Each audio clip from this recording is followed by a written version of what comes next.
Hello, my name is Bernie Winston.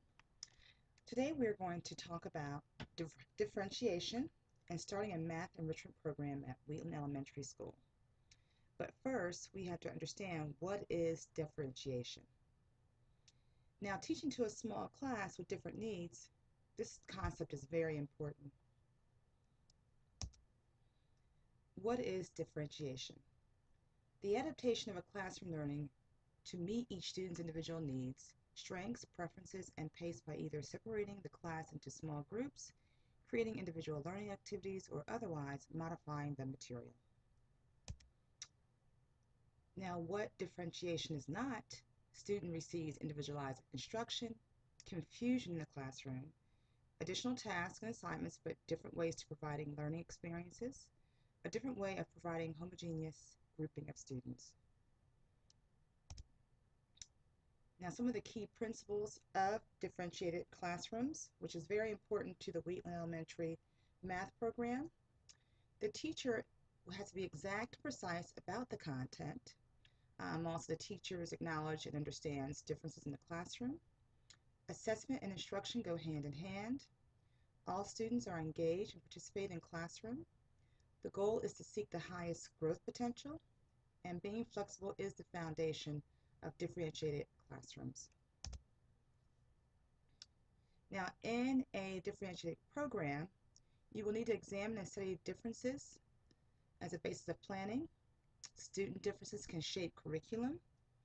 Pre-assessment is very important. Many options for students are offered. Students understand information. Students are a part of setting goals and standards. Varied grading criteria are used, and excellence and success is valued. Now, the math enrichment classroom at Wheatland Elementary, just a few key points. Now, this math enrichment program is geared to increase the Kansas State Assessment math scores for 3rd to 5th grade students. This innovative math enrichment class will extend to all learners, including special education. Another goal will be to add a summer computerized program for continual learning throughout the year. Why differentiation is important to this program? This will be a mixed ability classroom, children with different needs. Many instructional strategies can be used depending on diverse needs of the student. It is important to look at the students' commonalities along with differences. This will determine grouping and teaching strategically. Now, planning will need to be key in this enrichment program. A pre/post test will be designed or given to measure the student's performance during the 6-week period. Pre-assessments is very important in differentiating and determines what the student knows about the topic before it is taught. So this is very key. Also make key instructional decisions of strengths of the need of the student prior to starting their enrichment course. Now, some of the key pre-assessment tools you will need for class. The teacher will need to prepare for a pre-test. Teacher observation is very important. Student demonstrations and discussions. Always initiating activities. Be helpful for the student. Student product and work samples. Self-evaluations. Game activities. Standardized test information. Graphic organizers. Portfolio analysis. You can use in math enrichment classroom some different teaching strategies as well. Open-ended assignments for critical thinking skills, which allow multiple right answers. Real-world experiences with simulations or role play, which is always important. Chunking, which is reducing assignments into smaller groups and give structured direction. Focal point on thinking skills and allow to think aloud. And allow students to develop self or group evaluation, which is also commonly used. Some other ideas are hands-on projects or use of manipulatives, interest center stations and academic activities in the classroom, tiered instruction, and multiple texts for different learners.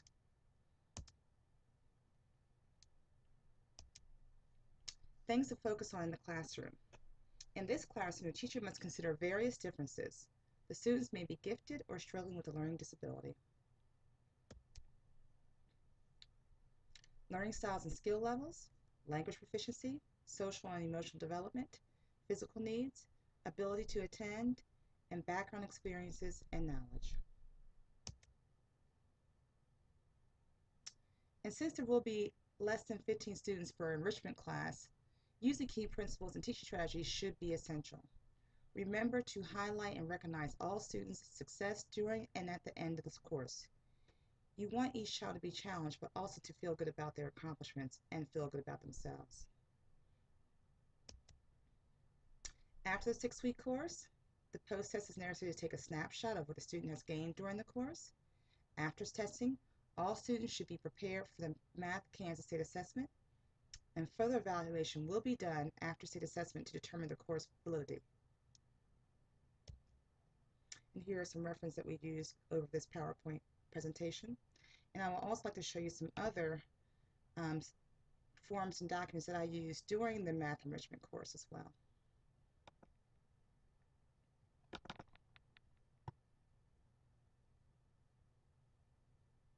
Now, one sample of the lunch program, you actually have to design a letter to the parents and the students to actually get their recommendation or the parents' approval. And this is just offering the child if they would like to register and collecting registrations form the week that you like to start the lunch program. And this is just one sample that I used.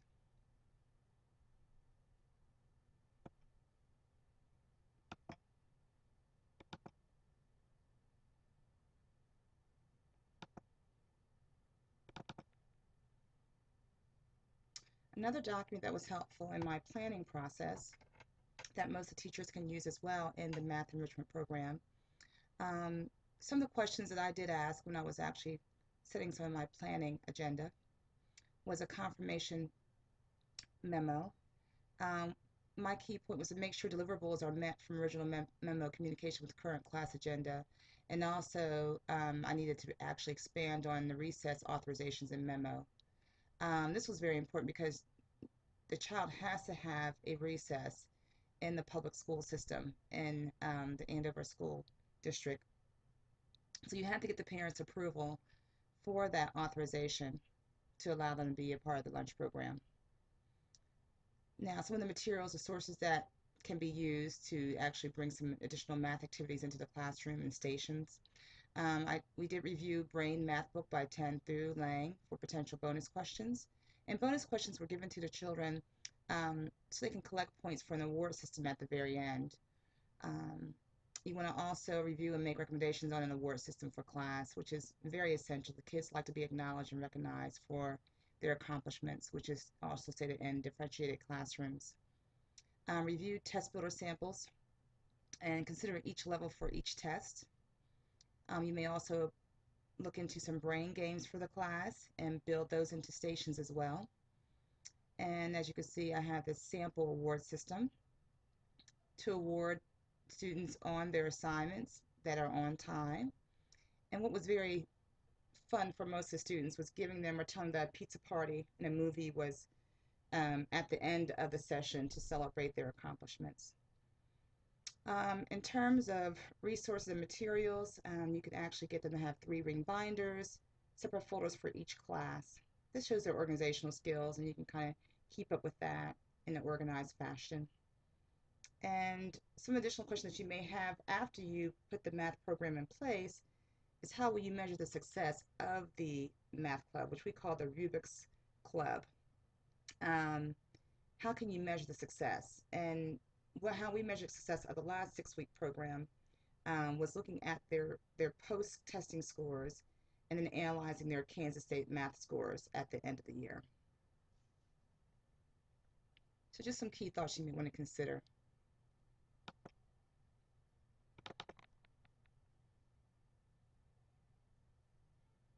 Now, we also built an Excel spreadsheet to do some leveling of the children that were in the class.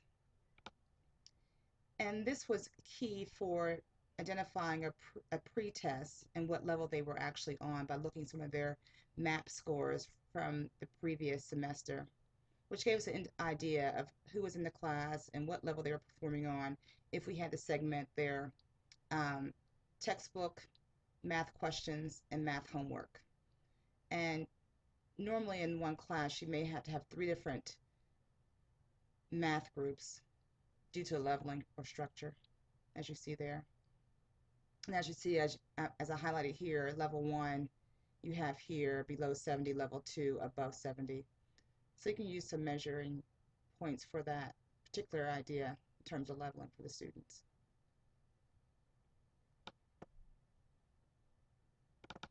Now here is a sample of the actual pre-test for level 1, and we use these questions from a computerized sample from the school, and we also provide an answer key as well.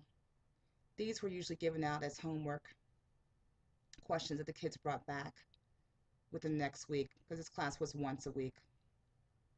So it's pretty sufficient. Very challenging questions for some, but you can now actually review these questions when they come back to lunch club the following week.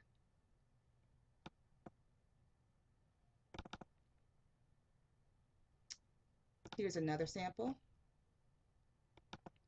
to the parents. Just gives them a little bit more overview of the class and when it's starting and what needs to be done by the parents in terms of the first week's agenda, just giving the parents an update on what's happening in the class on a week-to-week basis.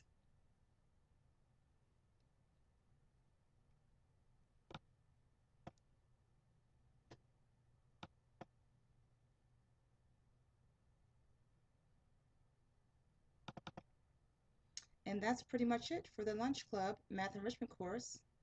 Hope you enjoyed the session, and good luck with your program. Thank you.